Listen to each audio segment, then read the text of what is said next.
নামবাদের প্রতিবাদ, মালদায় ধুন্ধুমার আক্রান্ত বিচারকরা, এতে ক্ষুব্ধ সুপ্রিম কোর্ট। শীর্ষ আদালতের মন্তব্য, কাউকে বিচারকদের মনোবল ভাঙতে দেব না।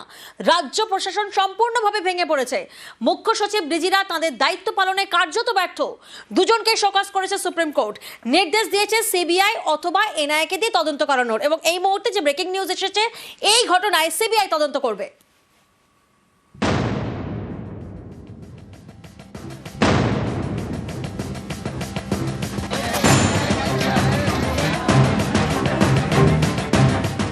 এসআইআর নাম বাদ যাওয়ার অভিযোগ প্রতিবাদে বুধবার মালদার কালিয়াচকে অশান্তি, 7 বিচারককে ঘেরাও, এতে ক্ষুব্ধ সুপ্রিম কোর্ট।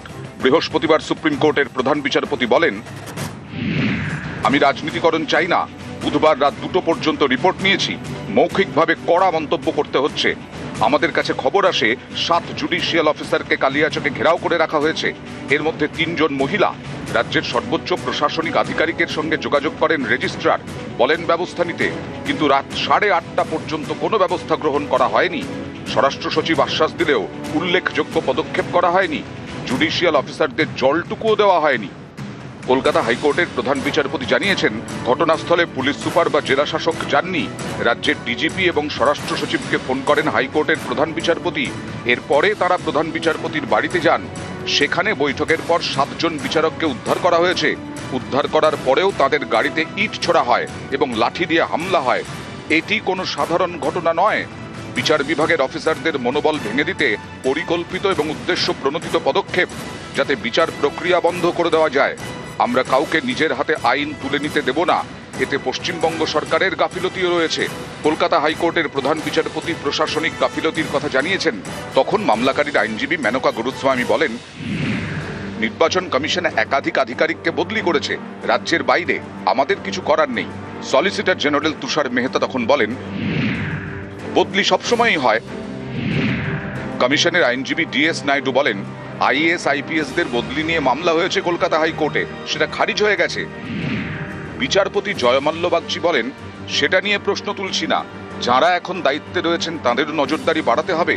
সরকার এবং বিরোধী পক্ষ সবার সমানভাবে এই ঘটনার নিন্দা করা উচিত। রাজ্যের অ্যাডভোকেট জেনারেল কিশোর দত্ত বলেন, আমরা দায় এড়াচ্ছি না, আমাদের দায়িত্ব রয়েছে। বিচারপতি জয়মাল্য বাগচি বলেন, আপনাদের পদক্ষেপ করা উচিত যাতে জুডিশিয়াল অফিসাররা নির্ভয়ে দায়িত্ব পালন করতে পারেন। এরপরেই কড়া নির্দেশ। নির্বাচন কমিশনকে সুপ্রিম কোর্টের নির্দেশ, মালদার ঘটনার তদন্তভার সিবিআই অথবা এনআইএকে দিতে হবে।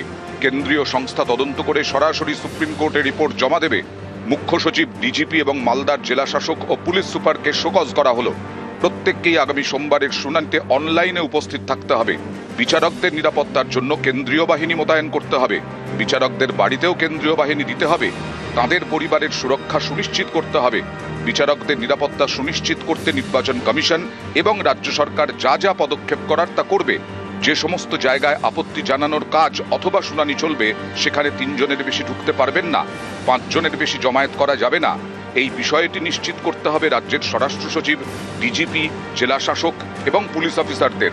এদিন সুপ্রিম কোর্ট বলে, আমরা কাউকে জুডিশিয়াল অফিসারদের মনোবল ভাঙতে দেব না। রাজ্য প্রশাসন সম্পূর্ণভাবে ভেঙে পড়েছে।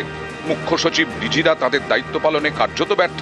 মামলাকারীর আইনজীবী কপিল সিব্বাল সুপ্রিম কোর্টে বলেন, রাজ্যের আইন শৃঙ্খলা ভেঙে পড়েছে, এই পর্যবেক্ষণ দয়া করে প্রত্যাহার করুন।